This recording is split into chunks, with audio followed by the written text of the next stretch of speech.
shut your mouth. Yeah, the name is Showdawg Brown. Yo, I get down. The ladies love the way I howl.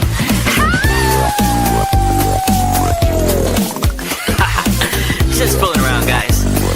What? Was I too loud? Look, I'm a magical rap battle assassin, everlasting. Ain't no need for a caption. Me and my team, we so heroic. There's no opponent that can take us down.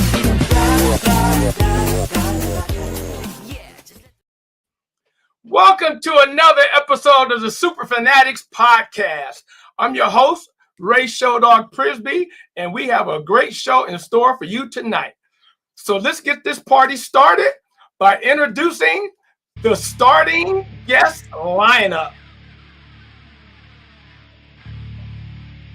He's a retired Air Force vet who's been running longer than most of us have been walking. Seriously, this man logs more miles before breakfast than some of us do all year. When he's not out pacing the pavement, he's pacing in front of the TV on Sundays, yelling at the Browns like he's calling plays from the sideline. Give it up for the marathon man, the dog pound diehard, Brian Burke.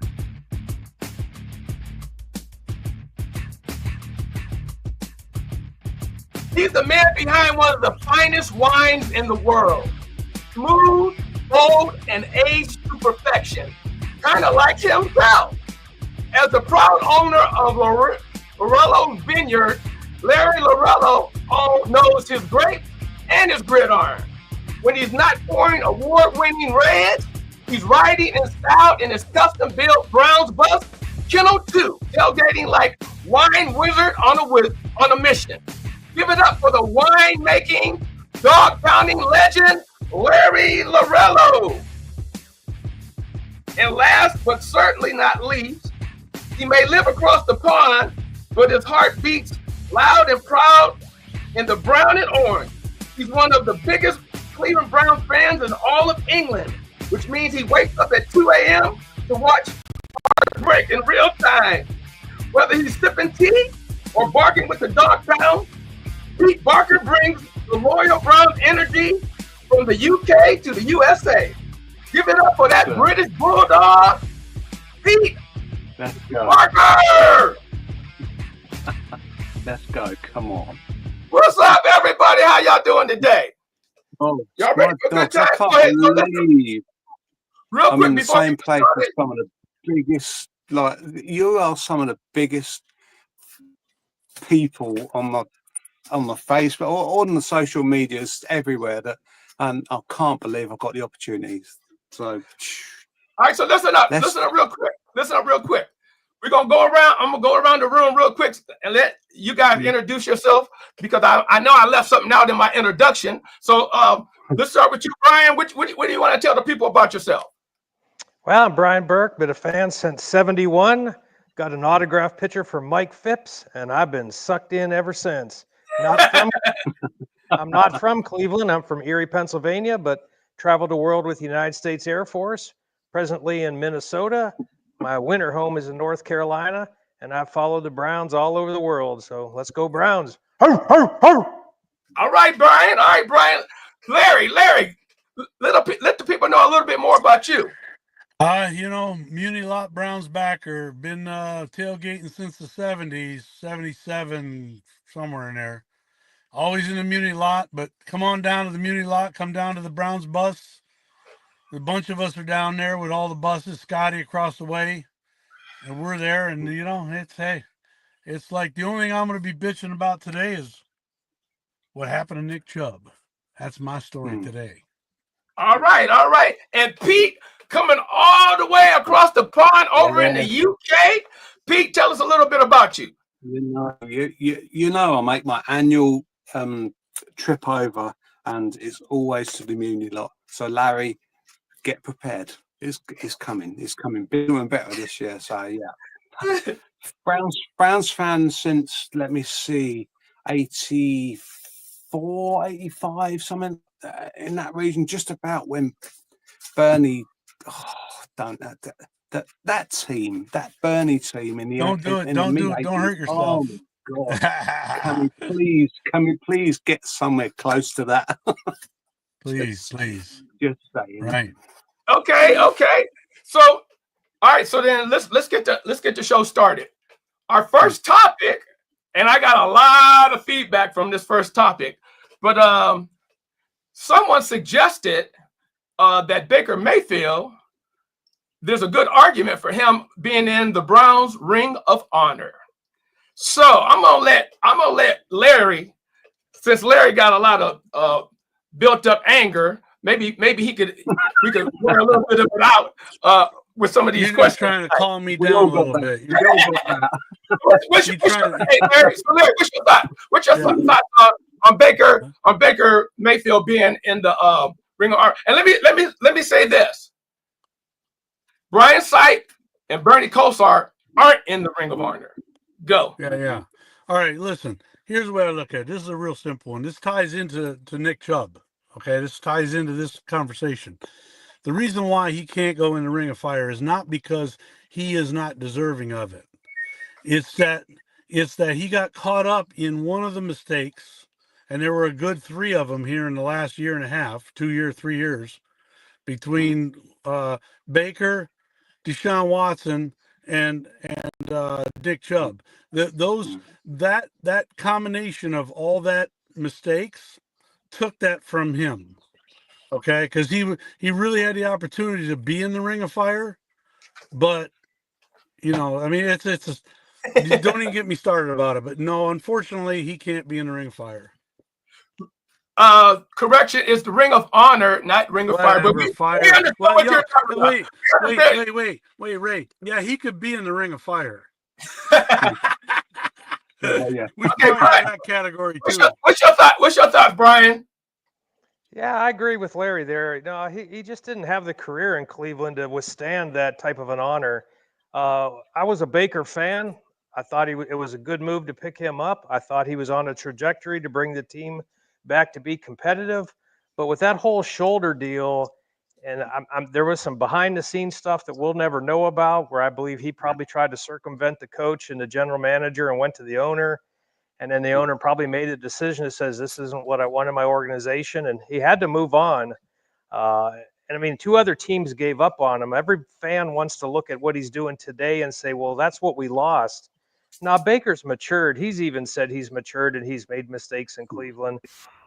And just my opinion, Baker beats the teams that Baker can beat. If you look at the wins he's had with us and the wins that he's had with other teams, he cannot beat the teams he needs to beat. And again, I'm a fan of Baker's, but I think I don't agree with them going after Watson, but I do think they needed to find somebody who's that elite level, can beat everybody. And that person would then be in the Ring of Honor. Definitely Sipe ought to be in there, and Kosar, it's unspeakable why he's not in there. But no to Baker. And I'm sorry to say that, but no to Baker. Okay. Pete, what you think, Pete?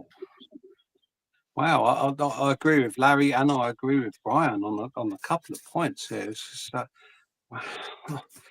to be fair, I mean, Baker's. Does anybody remember the Coolers opening the Coolers game and the playoff win in Pittsburgh? Right? Yeah, I was there. Oh, damn! Is that enough? No, but he was impetuous. He was a young guy. There's obviously, I totally agree with Brian on this point. There's some stuff that went down behind the scenes that us fans will never know about. And to be quite honest with you, I know a couple of people who work at the stadium and they're saying, what an absolute arsehole he was. He was impetuous. But this is what happens when you give 20-year-olds millions and millions and millions of dollars. And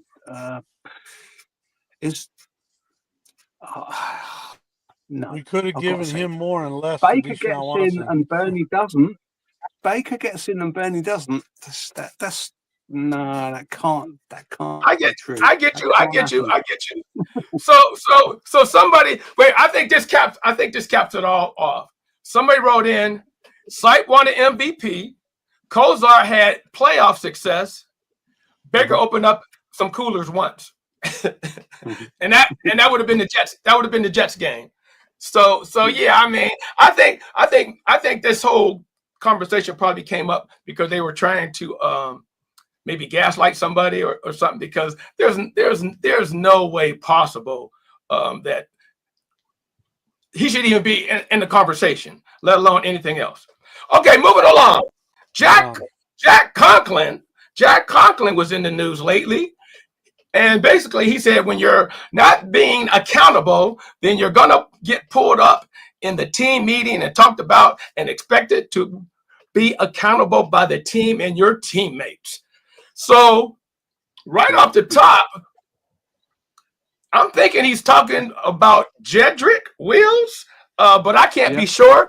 But what do you guys think about that? Should teammates be pulled out on the carpet in team meetings and that whole kind of thing? This go team ahead. needs leadership. Hold on. Pete. Hold on. Everybody gets a turn. Hold on. Go ahead, Brian. Wait a minute, hold on. I gotta get my knife out because I see Pete's gonna give me a problem tonight. No, go ahead, Brian. What you got? Yeah, I mean, sports is so much different than business. In business, they always say to chastise in private, praise in public. But when you're in those locker rooms, in those meeting rooms, people see whether or not you're pulling your weight. So in a sports type of environment, you got to be held accountable by the guys that you're going into battle with. And if you're not, you need to be held up. You need to be called out. I mean, sports is so different than business. And obviously, Conklin's been around. Joe Thomas has been around, and they've all highlighted instances where a player isn't held accountable, and then everybody else looks at him and go, well, then why am I accountable? It just undermines the team's success. But absolutely, hold these guys' feet to the fire. I wish I could get in there and talk to them and say, hey, guys, I've given 50 years of my life to this team. I'm going to hold you accountable. Damn it, I'm a fan, and I'm going to hold you accountable. Let's go. I might only live another 20 years. I need one. Right. True. Okay. All right, go ahead, Pete. What you got? Man, this team needs leadership. That's all it requires. I mean, Miles, come on, step up. Somebody step up and be the leader of this team in the locker room.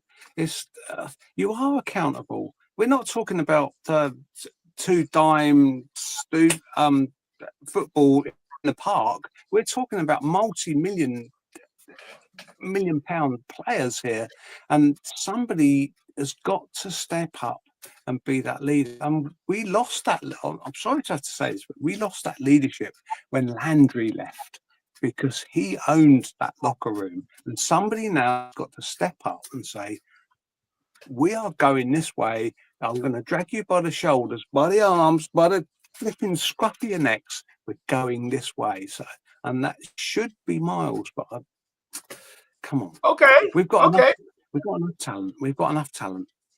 Okay, what you got? What you got, Larry? Listen, man, I love Pete. I love those comments. Landry, leader. That's right on. Mm-hmm. The minute he left, that messed that all up. Okay. Mm-hmm. Miles Garrett should be the guy, and we're paying him to be the guy. Okay. But I'm going to go back to it. I told you I'm going to be on this all day long. But at the end of the day, you finally, after 7 years of having Nick Chubb in the locker room, he finally opened up and is a communicator. Okay. And all of a sudden we get rid of him. So that leader you're looking for, we just got rid of him. Unfortunately, that's part of my conversation. But okay, as far as the idea of ownership and everybody accountable, come on, man. When you're individual, Brian said it right. When you're individual working for business, the rest of America and all the lawyers and all the BS gets involved. But when you talk about team, it's the purest form of productivity, and every person on that team needs to be accountable for their productivity, and that's it. Anything short of that, you're not a team anymore. You're just a bunch of individuals doing whatever the hell you want. That's my comment. Okay, that's all fair. Right? That's fair. I mean, I think at the end of the day, to me, it sounded like he was taking a direct shot at Jedrick Wills. I could be wrong, because he was making business decisions last year not to play, which he hadn't been playing for 2 years anyway. So I don't even know why he had to announce that. But I digress. But hey, let's move on. So Coach Stefanski's in the news again, and he basically brought up why Shedeur Sanders wasn't taking first team reps. And that seemed to be like that was, for whatever reason, everybody was jumping on, well, he's not.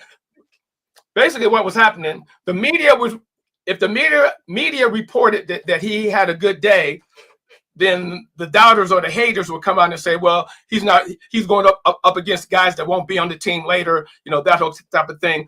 But Coach actually broke it down and basically said, listen, we're installing a system. It doesn't matter where these guys start. He said, pay attention to where these guys finish. And I can agree with that 100%. So, Pete, let's go first. What do you think? What's your thoughts on?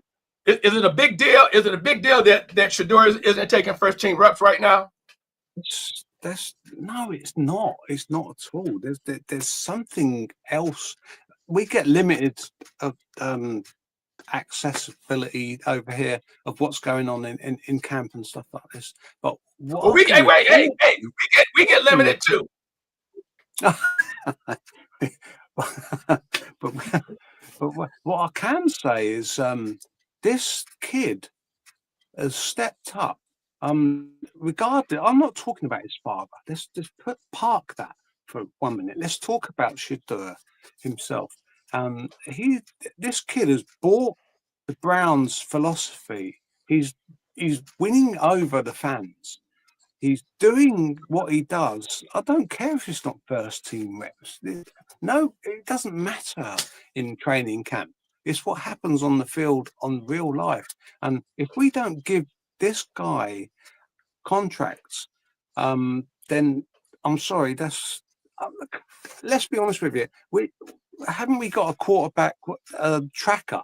What the hell is that? This is so much Browns. This is so Browns. We've got a quarterback tracker in training camp. This is for crying out loud. Just give the kid a contract. Ready. Right. Okay. What's your thoughts on that, Brian?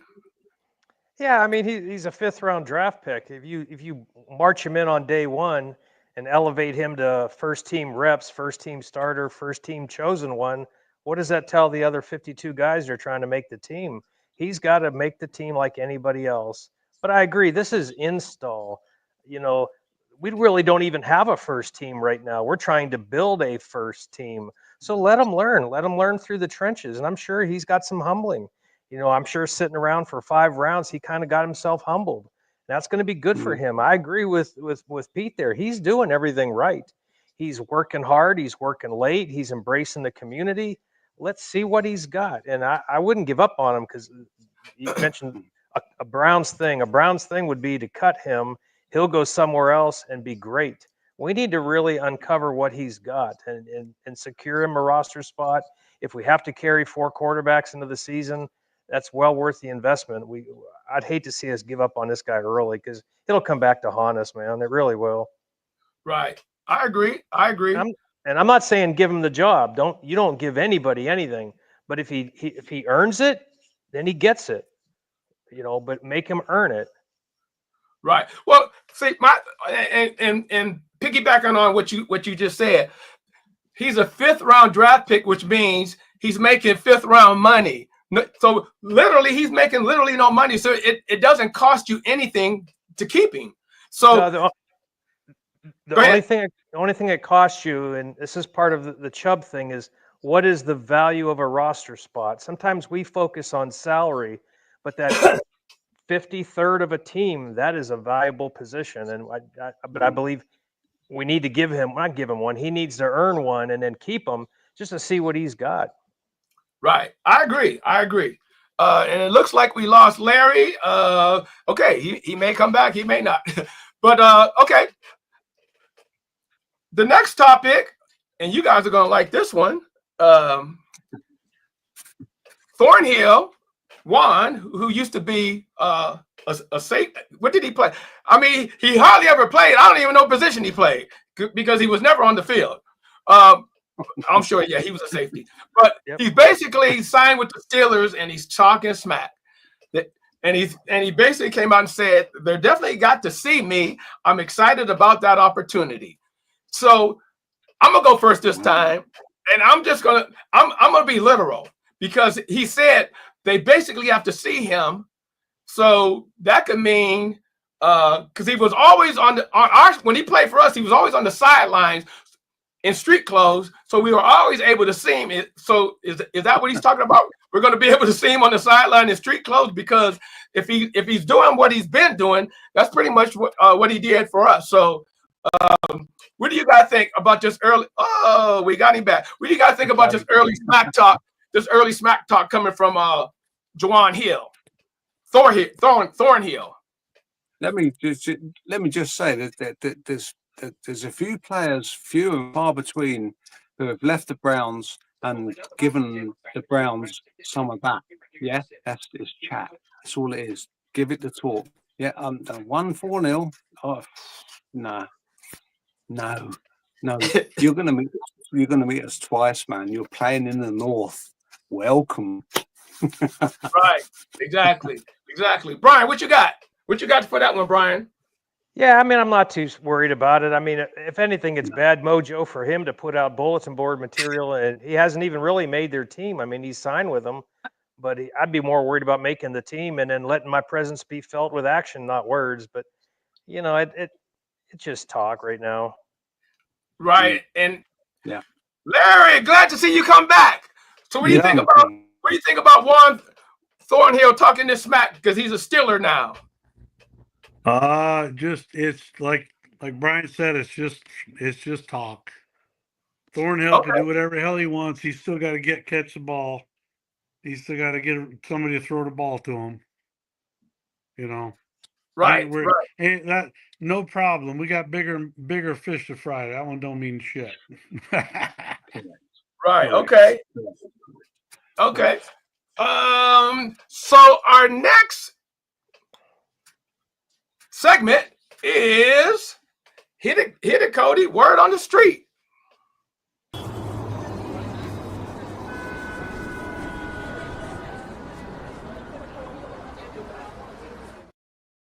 So word on the street, Joe Thomas come to mind first, and basically, Joe Thomas had some advice for young Shedeur Sanders, and he said, keep your mouth closed, your eyes and ears open. So, hey, I love Joe, and I love his energy, and anything that comes out of his mouth, a Browns Hall of Famer, anybody should be paying close attention to. So go ahead, Brian. What's your thoughts on Joe giving some advice to the young man in training camp? Absolutely, 100% on. And that just reminds me back to the military days. You get a young lieutenant in. I was an old crusty master sergeant, and I said, young man, follow me, see what I do, learn, and then take over after you got some experience. Absolutely. And a Hall of Famer's telling you this, you best listen. Right. Okay, Larry, what you thinking?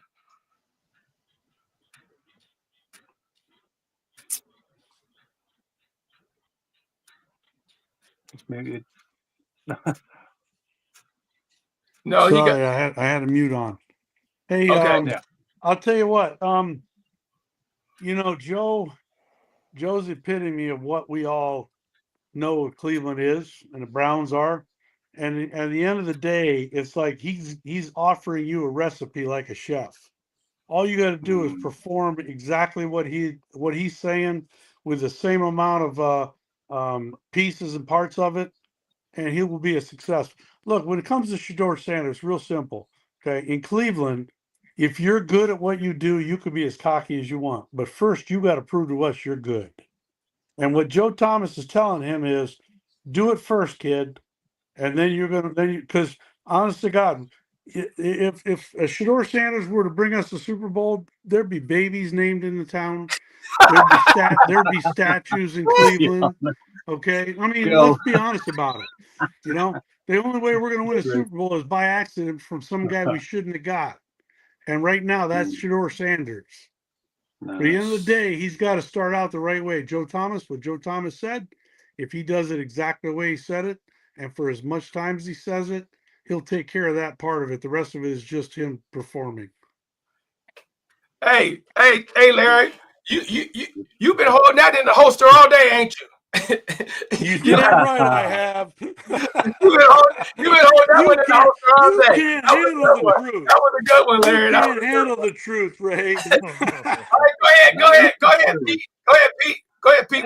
That is the truth. That is the truth, Larry. That is the truth, man. If a Hall of Famer gives you advice, what do?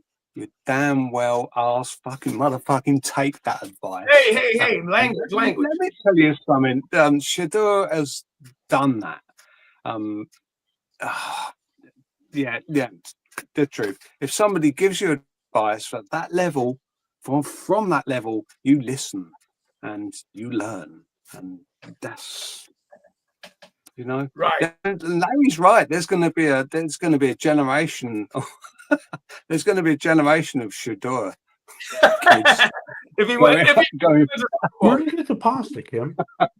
Oh, that's the truth. That's a great take. I like that. Okay, so next up, Mary Kay Cabot, our favorite media person, is in the news. And wait a minute, before we even talk about what she said, what I love is the fact that initially she was on Showdawg, he doesn't have it, he's this. It was everything negative that you could possibly say. So the fact that she's come out now and basically did a complete turnaround. And here's what she said. She said, if Showdawg Sanders continues to progress in training camp like he has over the past 2 weeks, he'll narrow the gap on the other 3 Browns quarterbacks in the competition. Mm-hmm. So let's go. Brian, what's your thoughts on what our favorite media darling has said about Showdawg?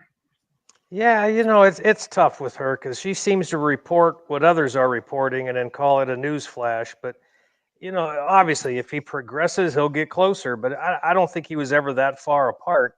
The kid's got skills. Greg Cosell's one of the national level quarterback videotape breakdown gurus.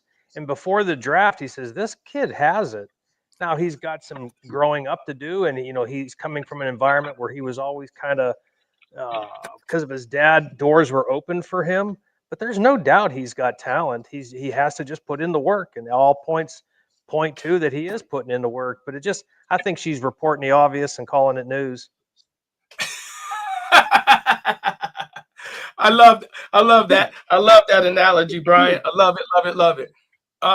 Go ahead, Pete. What do you think about Mary Kay? The kid, Mary Kay and the Showdawg thing is just that Showdawg's got a skill set, and what the facts we've got to listen to and look at are the facts that he has got a skill set that suits Kevin's offensive scheme. Right? And you can see it in training. I mean, the bits that I get to see, that's a great fit. And he must be listening to Flacco. They must be going. If they're not going to a bar together on a Saturday night, then that's got to change, because these two, he could learn a lot. I'll be quite honest with you. That's a perfect skill set for the Kevin's scheme. Can I put it any better than that? Okay, that's fair. Larry, should we let you eat, or do you have anything to say about Mary Kay? Oh no, I'm good. Mary Kay, she does a nice job. She's a little over her skis right now. She's actually trying to promote that next level of excitement when the coaching staff's trying to keep it, you know, at a reasonable amount, and they're not. I mean, that's not what Joe Thomas said. So as far as I'm concerned, she's got to sell papers. Okay, fine, but she's a little over her skis. We want it to keep on laying back. We don't want a lot of push. I don't even want to hear from training camp, frankly. I want them to do the whole thing and let him stay as humble as he possibly can. Okay. I mean. Can I ask one question of sure. Larry? There, Larry, are you sparking up open a bottle of something nice there? Are you with your milk? You know, he owns, that's a good idea. I gotta get a bottle. he owns a vineyard, right? Wait a minute, we're allowed to drink? I'm just saying. I laid off the It's only bourbon. I didn't know I was allowed to only drink. grape juice. Hey, I got the Jim Brown vodka. Oh, nice. There you Brown go. bourbon over here. Yeah, let me very go get a nice. couple No, we got bottles the of one- Cosmo. We got the You guys Wild Turkey Oh, wild 101 turkey. 101 over here. Oh, I picked up an 8-year wild turkey the other day. That is some good stuff. that's crazy. Yeah. Okay, so next up we have our other media darling, Tony Grossi, Oh my God. and he basically wait, I got to tell the story before the story. So Chad Ochocinco was on a podcast, and he was basically saying how Shador was just different. He just looked different. Everybody in camp said that he's a different looking guy. And basically, I think what he meant by that is that he has that it factor. So Tony Grossi comes out and says that let's back off of that a little bit. And long story short, no one out there spins it as well as Gabriel. I mean, actually, mechanically and driving spirals into the receiver hand, he's better at that. So he's basically, that was his reply from what Ocho had said about Sanders. So, no, I'll wait. I'll hold mine till the end. Brian, what do you think about what Tony Grossi had to say, or what he was trying to do? Basically downplaying. See, that's my problem. You don't have to downplay one to build a. You can lift both. Well, yeah, he had a good day. He had a good day. We don't have to say one is bad because and the other one is good. I mean, I don't get it. But hey, no more ranting for me. Go ahead, Brian. Yeah, Tony, I mean, I've been following this team forever. And one thing I will say is the Cleveland media that covers the team, they're some of the worst out there. I get more from independent sources, and I get more from some of the bloggers that cover the team than I do from Mary Kay and Tony. You know, it's just clickbait. If he doesn't say that, you won't go on to ESPN Cleveland and go try to read his article. It's clickbait. You're right. Why do you have to tear down one to raise up another? Just report the facts. And that kid's got talent.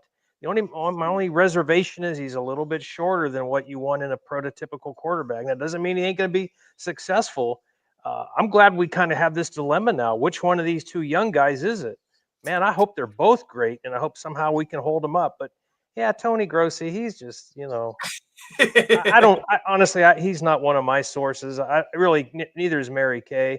Like I said, I listen to a lot of podcasts. I listen to the Browns Live guys from the team. I try to decipher what they put out, compare it to what some of the bloggers got out there. Quincy Carrier, he gives a good, accurate, independent description of the guys. But Tony, yeah, I could do a better job. Go ahead, Pete. Well, yeah, you've got Carrier, you've got Grossi, you've got Mary Kay. For us guys over the pond here, we kind of hang off their every word, but it's a lot of it is it's not exclusive. They say, "Oh, listen to this great exclusive I've got." It's not exclusive. It's just rechurning stuff that's already out there. I mean, honestly, it's from camp we get nothing here except what people are prepared to post out, and it's you have to try and weed your way through and look for your own. You're trying to find your own take on things, and it's just tell the truth. Just for heaven's sake, why aren't we giving Sanders a deal? Why aren't we giving him a contract? Why aren't we doing that? It's blatantly obvious that. Well, I've got a theory. Okay, I want to hear it. I want to hear the theory. Why did he drop so low into the draft, so way back into the draft? I think the Haslams have done a mini with Mr. Goodell in the NFL, and they've said, well, I don't know how this works. I've no idea how this works, but why did he drop so low? And clearly he's got talent. Yeah. I think something's going on that we will never ever know about as fans, as podcasters, as we are never going to know. Okay, that's fair. Throwing it out. Salad with avocado, Ray, it's my Alright. turn. carrots. Listen, here's the thing. Honey. The I have to call you back. That's the podcast. the thing is about Gabriel. And if you guys saw me on my bus on the way back from the draft, I was flaming out. Hell, I think I had to go to the hospital because I thought my heart rate was going through the roof. The thing is this. Okay. For the last 40 years, 32 teams, 28, whatever number of teams there were, okay, because we have some expansions. Say 32 times 40 years. That's like 1,400 different starting quarterbacks that played in the NFL for the last 40 years. Now, I'll give you an opportunity if you want to sit there and figure out every short quarterback that ever was successful in the NFL. You go right ahead, but you're not going to get past 5% at the maximum. So as far as I'm concerned, when it comes down to it, is it doesn't make a difference how good he spins the ball. It's a big man's game with a short stature. And I think he's really good, but he's not NFL. I don't believe in a minute that 5'11" is going to be successful in the NFL. Even if he has spurts of success, he's not going to be long haul success. Sorry. That's Okay. Hey, Ray. Ray, I just double checked. All the rookies are under contract, including Showdawg, Mason Graham. Everyone signed. So they've all signed their rookie deals, so they are under contract. Right. Okay. So here's my take on Tony Grossi. I mean, ever since he got fired, no, seriously, ever since he got fired, he's just been a thorn in our behind. So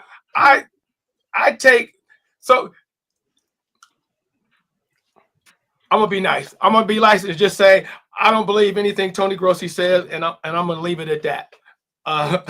Yep. I'm gonna be nice. I agree with you. I mean, you don't necessarily have to be a fan of the team to cover the team, but I almost think he's got some.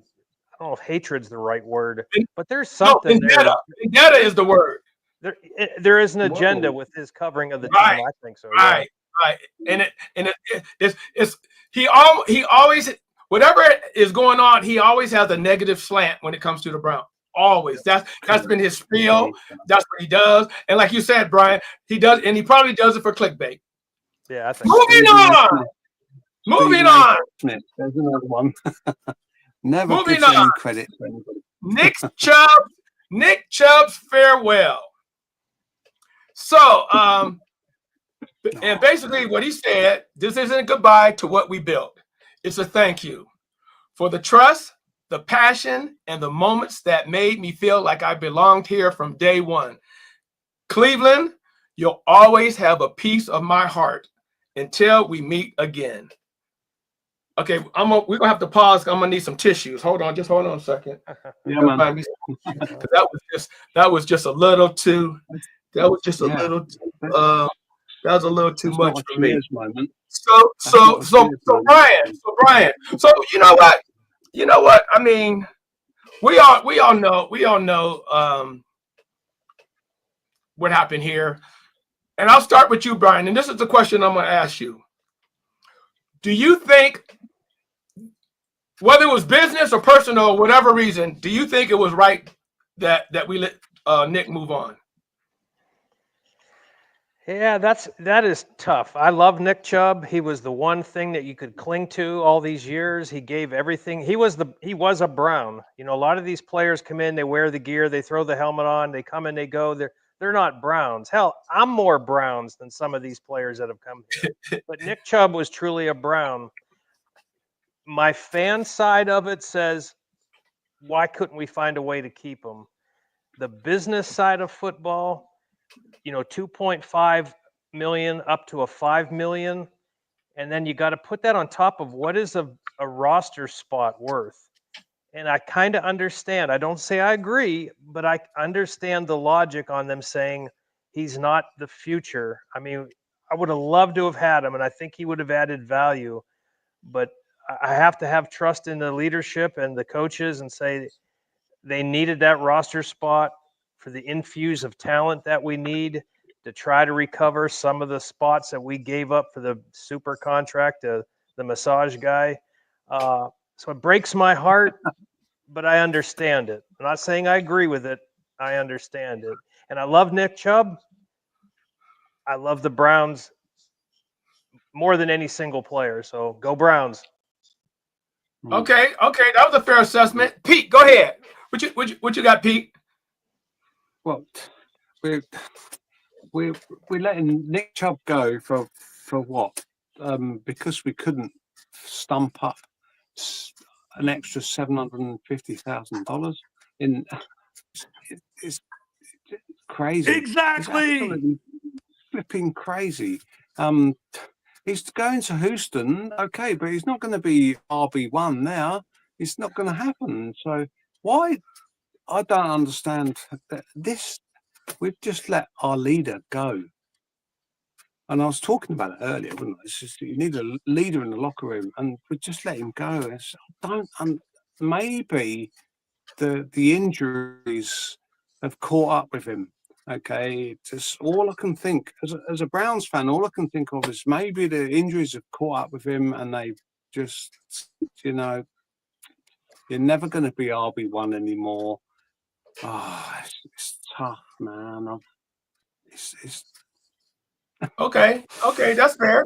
That's fair. All right, go ahead, Larry. All right. Hold up, Fortunately, he's got. real quick, Fortunately, Larry, real quick. Just remember, we have a bunch of Nick Chubb's questions, so you don't have to unload all of them on this. no, I understand. Okay, all right. Listen, first of all, Pete, right on with the first part of what you're saying. Okay, but because at the end of the day, it's like you let the leader walk out the door for what? Okay, for Ford. Don't think about him as a running number one running back. He was always going to be number 3. Okay, so really, if you look at it from the business side, you're comparing him to Ford. Ford, and like you said, $750,000. You had him instead of Ford. Ford ain't a leader. Ford ain't going to do nothing. Chubb would have been a lead. The value of Chubb in the locker room is so valuable compared to the yards per carry. So much more valuable that the mistake that the Browns made to make this move was unconscionable.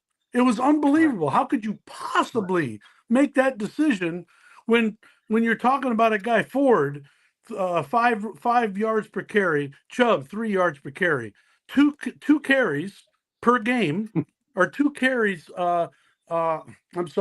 2 yards per carry more. Each one of them are only going to see 10 because the first 2 guys, the young bucks, are going to get most of the balls, which is the way it should be. We're not stupid Browns fans. We just got a heart.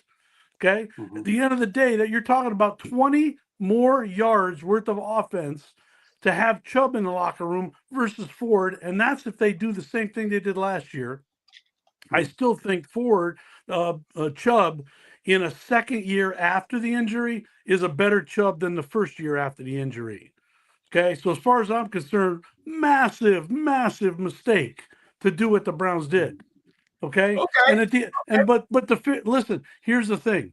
Brian said this idea. I have to trust that the owners, that the leaders, blah blah blah. We've all lived with the idea that we have to trust. Okay, when you see something as blatantly stupid as what they did with Chubb, okay, you realize that you can't trust. I'm sorry.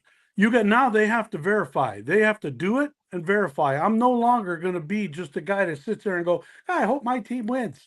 Okay. I want them to win. Don't get me wrong. And I'm still going to be the partying dude at the Muni lot. Come on down. We have a great time. But at the end of the day, I don't trust the decisions when the last 3 major decision was get rid of Baker Mayfield because you were too stupid to take him out from getting hit. Go ahead and get nervous and spend $230 million on a guy that turned out to be a dud. Okay, did we all think he was going to be good? Oh yeah, we had promise. half of us thought he was going to be good. The other half of the fan base were upset over it, and we just split our our fan base up just because you wanted to make a decision. Ended up being the wrong one, so that's 2. And then they did the Chubb thing. And at the end of the day, you went from having the guy, you read the speech, you're the one that just said you wanted to tear up, Ray. Okay. Having the guy that wrote that speech in your locker room for the whole year compared to a guy that's going to give you 5 yards for carry and don't have a personality, that's just dumb business, man. Okay. Okay. So let me try to bring it back a little bit.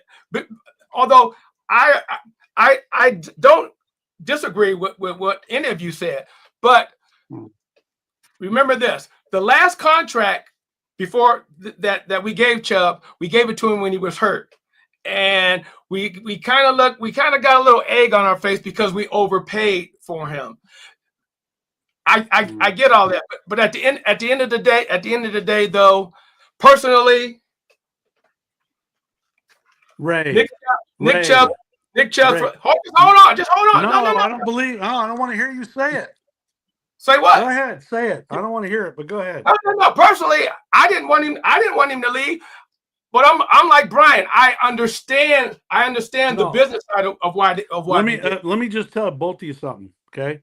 When somebody uses a word, in this world today, it's only business. All that means is, personally, I don't give a fuck. Excuse my language. I don't care.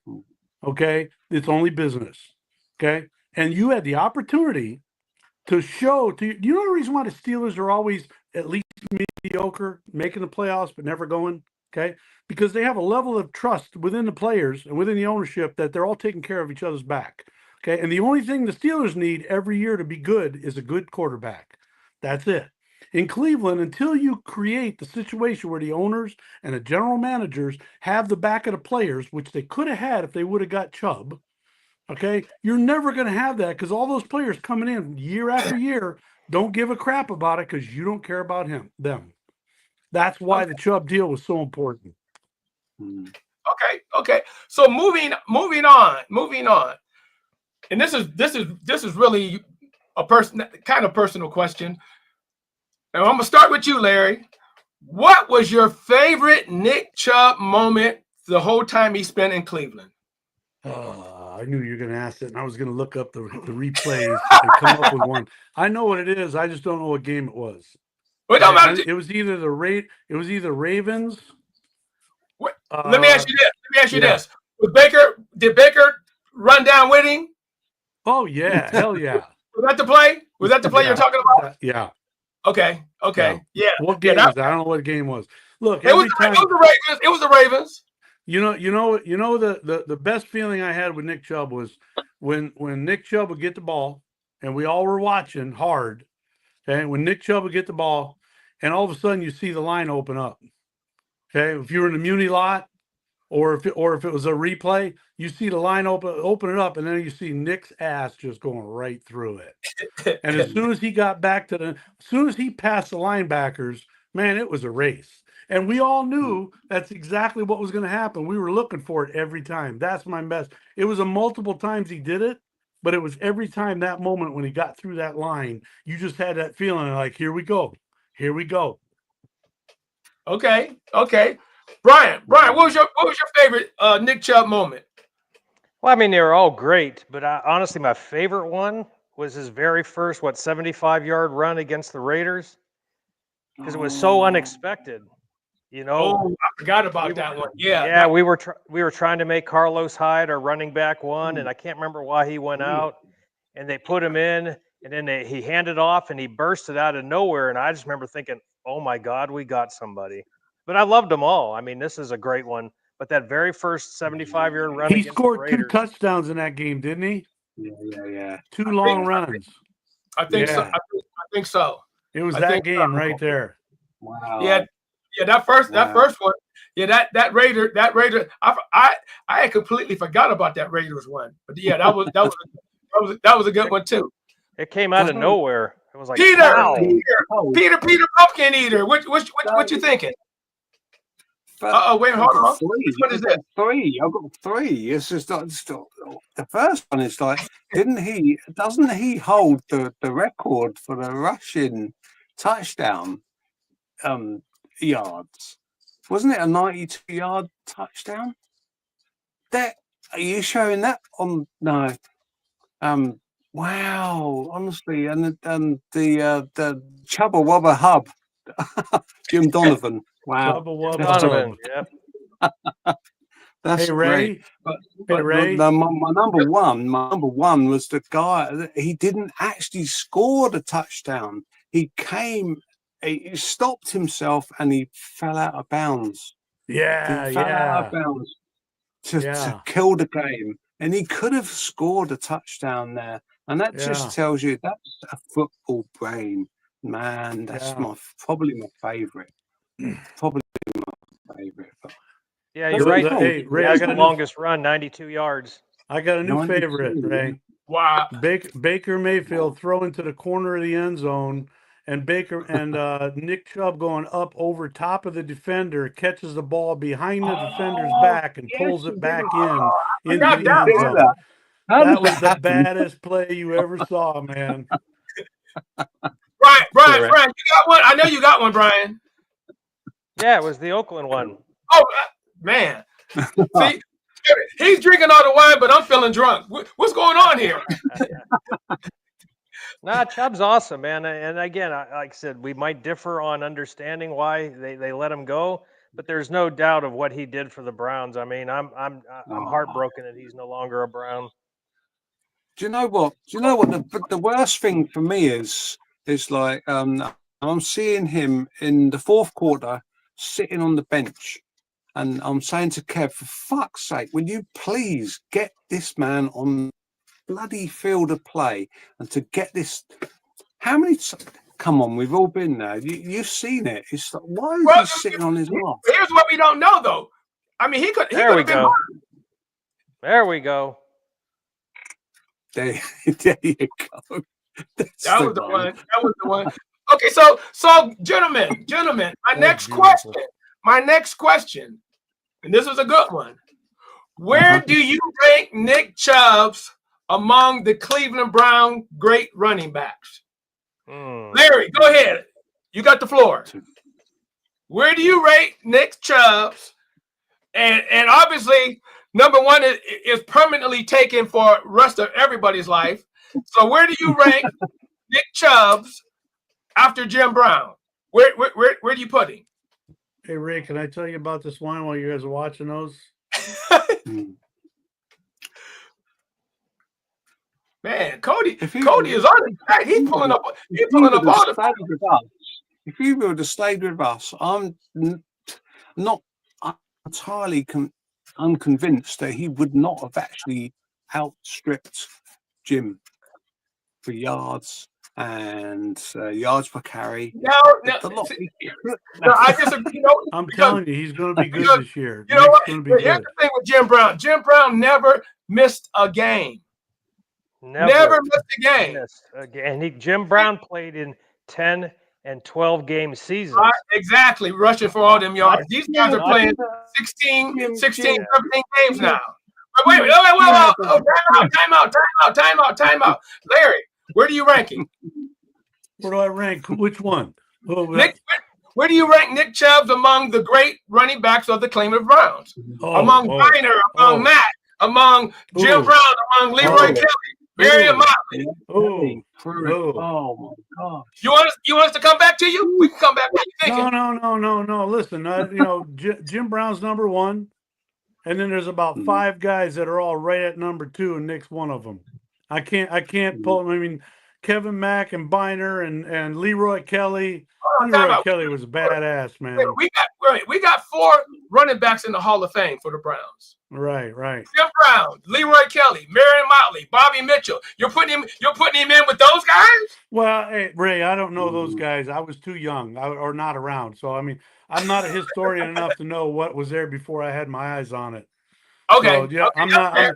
But I mean, you know where my heart is for Chubb. So let's just. Okay, I get it. Brian, bring us a little sanity. Now, Yeah, it is hard to speak about Marion Motley because I've just seen a few black and white videos, Jim Brown's obviously number one. I mean, when you break down what he did per game, per touch, he surpasses even any of the great running backs in the NFL. But in my mind, he was always kind of, in my lifetime, he was probably the best that I got to watch. I was on the very tail end of the Leroy Kelly thing, but in my mind, he would be right in there, about a 2A, I would put it. And if who's he that? continued, You talking about Chubb. Chubb? Yeah, Okay. 2A. For again, I have a hard time speaking to Bobby Mitchell and Marion Motley because, well, even Jim Brown, but you just see a lot more video on Jim Brown. You don't see hold on. him Cody, put that chart back up, please. Put the chart back up. Because the chart, so Nick Chubb is short of 5,000 yards, and he's sixth all-time rushing. So you still putting him ahead. You're putting him ahead of Kelly and all these guys that have more yards than him. Not Kelly. I said. That's right, because everybody's allowed their opinion. All right. So Larry and Brian have him around 2A or somewhere around. Where you got him at, Pete?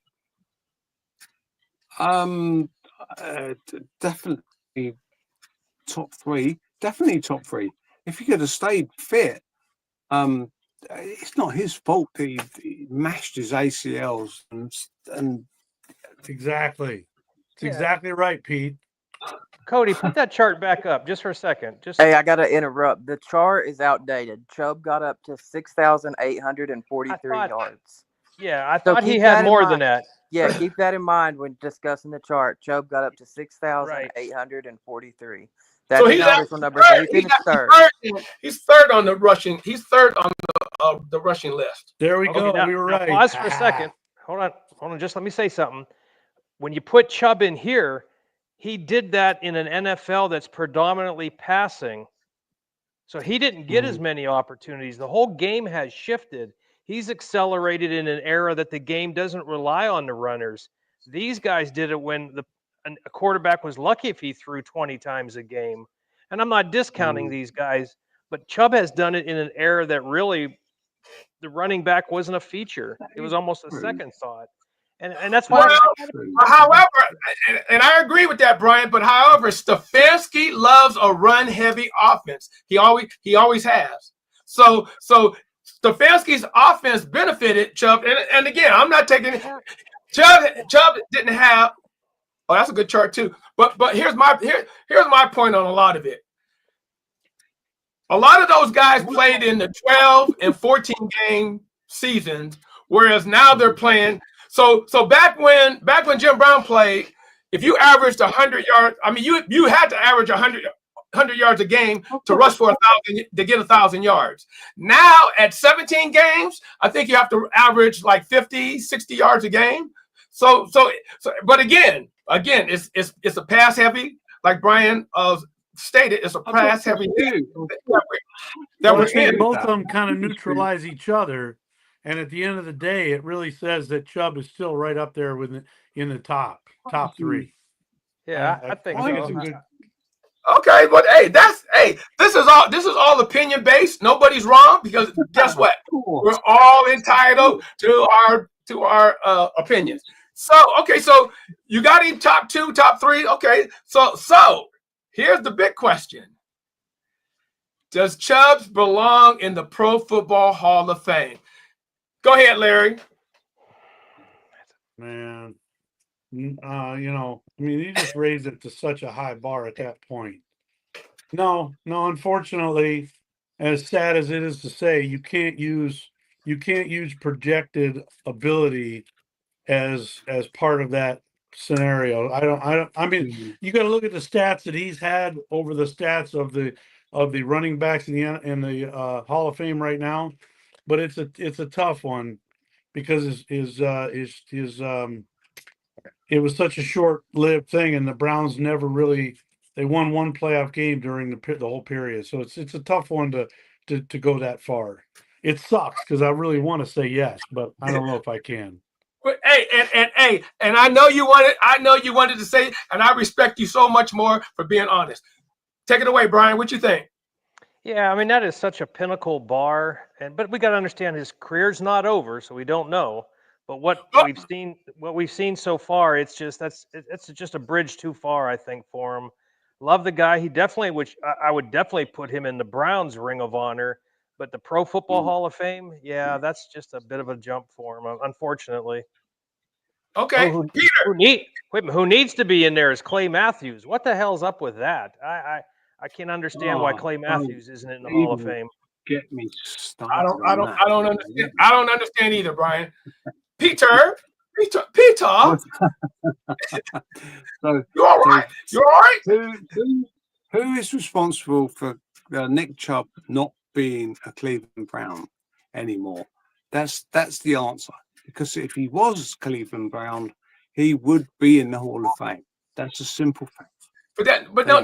That's not the question. The question was with what he has right now, with the stats that he has right now.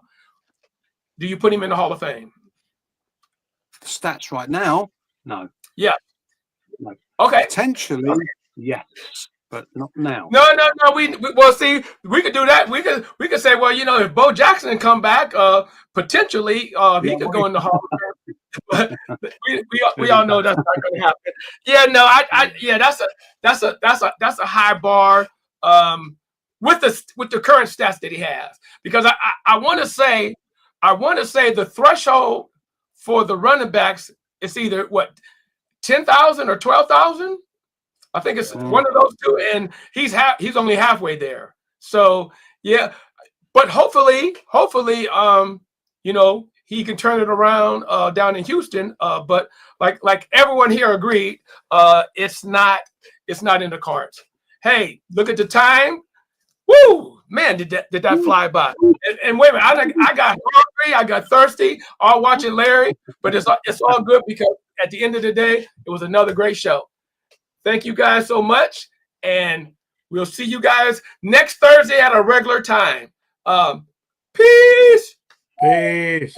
Go Browns! Go Browns! Go Browns.